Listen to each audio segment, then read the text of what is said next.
بسم اللہ الرحمن الرحیم۔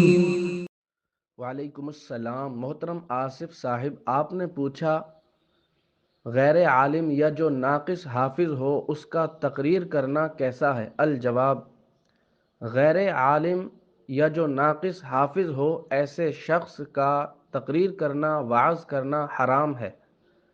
جیسا کہ اعلیٰ حضرت علیہ الرحمہ سے سوال ہوا کیا واعظ کا عالم ہونا ضروری ہے؟ آپ نے فرمایا غیر عالم کا وعظ کہنا حرام ہے۔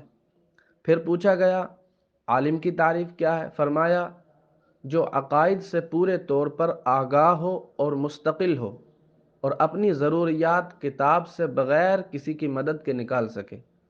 احکام شریعت میں ایسی ہی وضاحت اور تعریف موجود ہے۔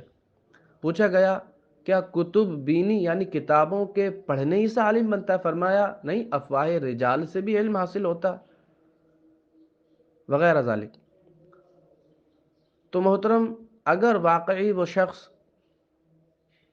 غیر عالم ہے، ایسا کہ جس کو عقائد میں پورے طور پر آگہیت اور استقلال نہیں اور کتابوں کو پڑھ کر بھی اپنے ضروریات کے مسائل خود سے حل نہیں کر سکتا ہے، تو ایسے شخص کو عوام الناس کے سامنے وعظ کہنے کی اجازت نہیں۔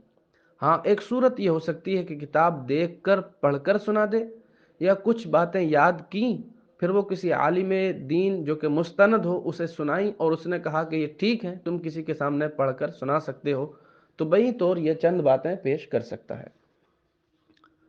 اور اگلا سوال آپ نے پوچھا اور ایسا امام جس سے اکثر لوگ اس کی نازیبا حرکتوں کی وجہ سے مخالف ہوں اور اس وجہ سے اکثر لوگ اس کے پیچھے نماز نہ پڑھتے ہوں، تو ایسے امام کے لیے کیا حکم ہے؟ الجواب، زیادہ مناسب اور ضروری بھی یہی تھا کہ وہ نازیبا حرکتیں جس کی وجہ سے لوگ مخالف رہتے ہیں اور نماز نہیں پڑھتے یہاں پیش کرتے تاکہ ہم جواب دیتے، کیونکہ بعض موقعوں پر ہم خود ڈیسائیڈ کر لیتے ہیں کہ یہ نازیبا حرکت ہے، ممکن ہے کہ شریعت کے نزدیک وہ نازیبا حرکت نہ ہو یا کس درجے کی ہے، سمجھ آ رہی بات نہیں؟ تو اس لیے وہ حرکت پیش کی جائے تب ہی اس کا حکم بیان کیا جا سکتا ہے۔